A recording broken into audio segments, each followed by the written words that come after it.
Good morning ma'am. आज सूक्ष्म शिक्षण में हम देखेंगे दृष्टांत कौशल। दृष्टांत कौशल में जो भी घटक होंगे, जो भी कंपोनेंट्स होंगे उसको देखेंगे, लेकिन एक प्रस्तावना से शुरू करते हैं।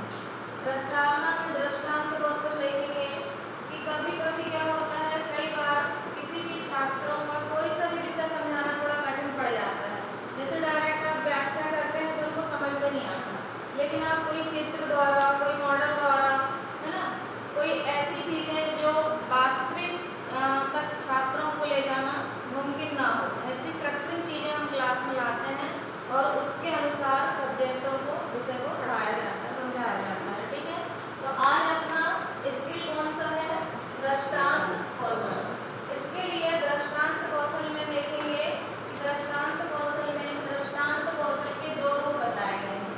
एक तो आपका कौन सा बता दिया गया है? शाब्दिक माध्यम द्वारा, और दूसरा है अशाब्दिक माध्यम।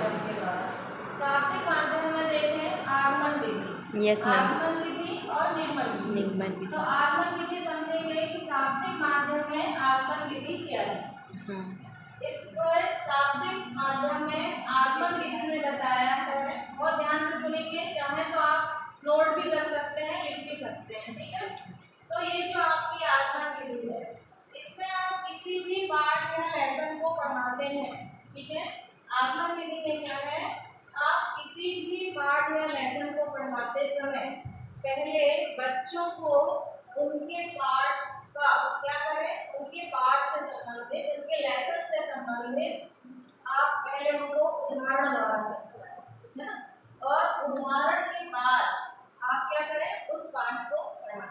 ये किसमें आएगा? आपकी आगमन विधि। क्लियर हुआ?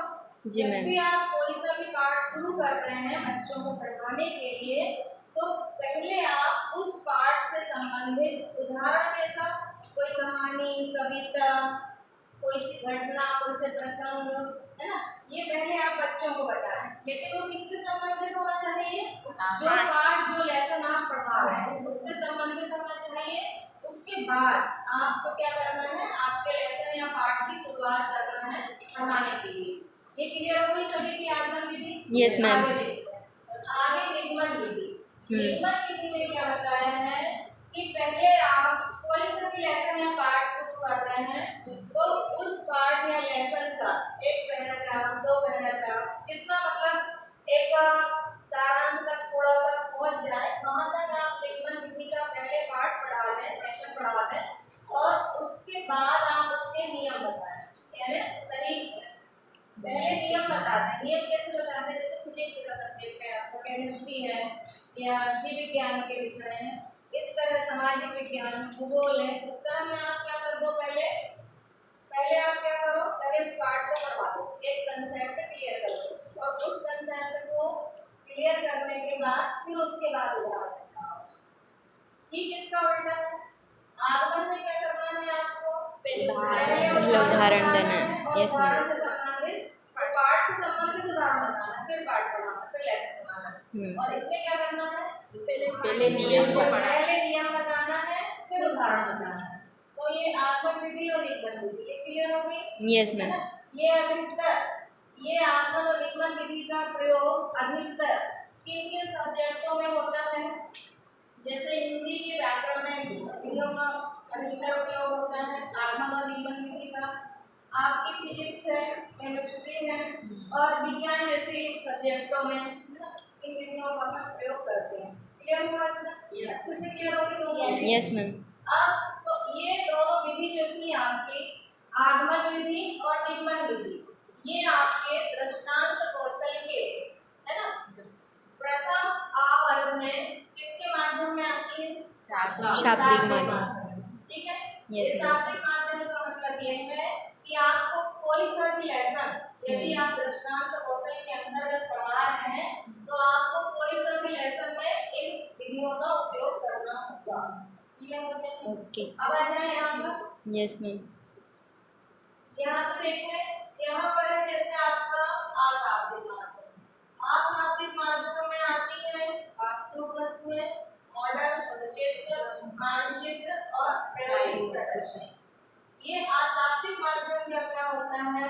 शाब्दिक तो ये हो गया, हम पूरा कंसेप्ट पढ़ा रहे हैं इसमें आकलन विधि या निगमन विधि के थ्रू, और उसके साथ साथ कंसेप्ट के साथ साथ हम यदि यहाँ उदाहरण बता रहे हैं तो उस पाठ से संबंधित उदाहरण बता रहे हैं, फिर हम लेसन को शुरू करेंगे।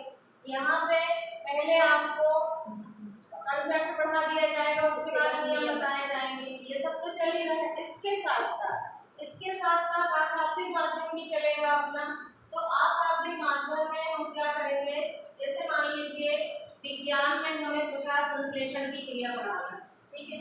अब इतना तो मुमकिन है नहीं कि सारे बच्चों को बाहर ले जाके कुछ दिखाया जाए, तो उनके लिए एक गमले का प्रयोग यहीं पे करके बता देंगे, पत्तियां हैं, प्रकाश संश्लेषण की क्रिया कैसे होती है, क्या होता है, या तो फिर हम उसका यहाँ पूरे बोर्ड में चित्र बनाएंगे, पूरी प्रोसेस लिखेंगे उसकी, है ना, और चित्र के थ्रू पूरा वास्तविक वस्तुओं को आप दिखा सकते हो, ठीक है। अब मॉडल है, मॉडल देखे होंगे आपने, कुछ ऐसी चीजें हैं जैसे पवन चक्की है, पवन चक्की का मॉडल अपन यहाँ पे ला के रख सकते हैं और बच्चों को दिखा सकते हैं, क्योंकि पवन चक्की तक ले जाना बच्चों को इतना पॉसिबल नहीं हो पाएगा, तो वो कृत्रिम चीजें मॉडल बनाकर आप वो दिखाएं। अब चित्र आप किसके दिखा सकते हैं, जैसे कोई वीरांगनाओं को पढ़ा रहे हैं, कोई महान व्यक्तियों को पढ़ा रहे हैं, किसी की जीवनी है, आत्मकथा है, या कुछ पढ़ाना है। अब बच्चे भी जानते हैं अधिकतर, जैसे नाम से तो जानते हैं, विद चेहरे से लेकर जानते हैं, या कोई भी ऐसे चित्र वगैरह आप यहाँ पे बने बनाए चित्र खुद बना के लाए, वो चित्र यहाँ पे टांगे और फिर बच्चों को वहाँ पे बताएं कि वो चित्र के द्वारा आपको पढ़ाना है। आपका शाब्दिक माध्यम में ये सब चल रहा है, उसी के थ्रू आपको चित्र के द्वारा दिखा के पढ़ाना है, आपके विषय से संबंधित चित्र लगा के दिखा के पढ़ाना है। इसमें दो चीजें हो सकती है कि वास्तविक वस्तुओं में आप नहीं ला पाते हैं, कृत्रिम वस्तु कैसे लाएंगे, तो पृथ्वी का ग्लो वगैरह पृथ्वी ला सकते हैं अपन, है ना, एक मॉडल के रूप में यहाँ दिखा सकते हैं। इसके बाद मानचित्र है, मानचित्र में सामाजिक विज्ञान में, भूगोल में, जैसे सब्जेक्ट में इनके नक्शे वगैरह आप ला सकते हैं, नक्शे बनाते हैं, पन्ने भी भरे हैं। यस मैम, अपनी क्लासों में आप हाँ लोगों ने देखे होंगे नक्शे करते थे। उसके बाद कौन कौन से अधिकतर नक्शे भरे हैं जनरली आपने? भारत का नक्शा, भारत का नक्शा बहुत कोशिश करते थे हम। Yes ma'am. आगे प्रायोगिक प्रदर्शन में, प्रायोगिक प्रदर्शन आपने फिजिक्स भौतिक शास्त्र में किया होगा, है ना, केमिस्ट्री रसायन शास्त्र में, इन सब्जेक्टों में आपने प्रायोगिक प्रदर्शन, गणित में भी करते हैं, गणित में ज्यामिति वगैरह करती हैं। उसमें यदि जनरली देखा जाए प्रायोगिक प्रदर्शन में फिजिक्स में, प्रिज्म देखा है आपने, प्रिज्म का प्रयोग किया होगा, यस मैम, प्रिज्म बनाया होगा, हाँ। आप गए होंगे।